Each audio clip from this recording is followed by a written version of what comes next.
معزز سامعین کرام، آج کی اس ویڈیو میں ہم نبی کریم صلی اللہ علیہ وآلہ وسلم کے ایک ایسے صحابی کے بارے میں بات کریں گے کہ جنہوں نے نبی پاک صلی اللہ علیہ وآلہ وسلم کے ایک حکم پر اپنا سارا مال ضرورت مند اور محتاج رشتہ داروں میں تقسیم کر دیا تھا۔ نبی کریم صلی اللہ علیہ وآلہ وسلم کے صحابہ کرام میں سے ایک صحابی جن کا نام ابو طلحہ انصاری رضی اللہ تعالی عنہ تھا، مدینے میں ان کا ایک سرسبز اور حسین و جمیل باغ ہوا کرتا تھا، جبکہ مدینہ میں کسی کا بھی اتنا خوبصورت باغ نہیں تھا۔ تمام مدینہ میں ان کے بارے میں لوگ اس باغ کی گفتگو اور تعریف کیا کرتے تھے۔ اس باغ میں ایک صاف شفاف چشمہ بھی تھا کہ جب بھی نبی کریم صلی اللہ علیہ وآلہ وسلم اس باغ میں تشریف لاتے، اس چشمے کا پانی نوش فرمایا کرتے تھے اور اسی سے وضو بھی کیا کرتے تھے۔ اس کے علاوہ اس باغ کی آمدنی بھی ابو طلحہ انصاری رضی اللہ تعالی عنہ کے لیے بہت اچھی تھی۔ جب یہ آیت مبارکہ نازل ہوئی کہ جب تک تم اپنی پسندیدہ چیز سے اللہ تعالیٰ کی راہ میں خرچ نہ کرو گے،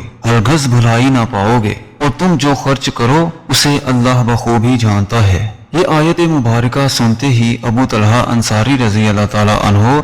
نبی کریم صلی اللہ علیہ وآلہ وسلم کی خدمت میں تشریف لاتے ہیں اور عرض کرتے ہیں، اے اللہ کے حبیب صلی اللہ علیہ وآلہ وسلم، کیا آپ جانتے ہیں کہ میرے مال میں سے محبوب ترین مال یہی باغ ہے؟ تو نبی کریم صلی اللہ علیہ وآلہ وسلم نے فرمایا کہ میں جانتا ہوں۔ ابو طلحہ رضی اللہ تعالیٰ عنہ نے عرض کیا، اے اللہ کے رسول، میں چاہتا ہوں کہ اس باغ کو اللہ کی راہ میں خرچ کر دوں تاکہ آخرت کے لیے ذخیرہ ہو جائے۔ نبی کریم صلی اللہ علیہ وآلہ وسلم نے فرمایا، مبارک ہو،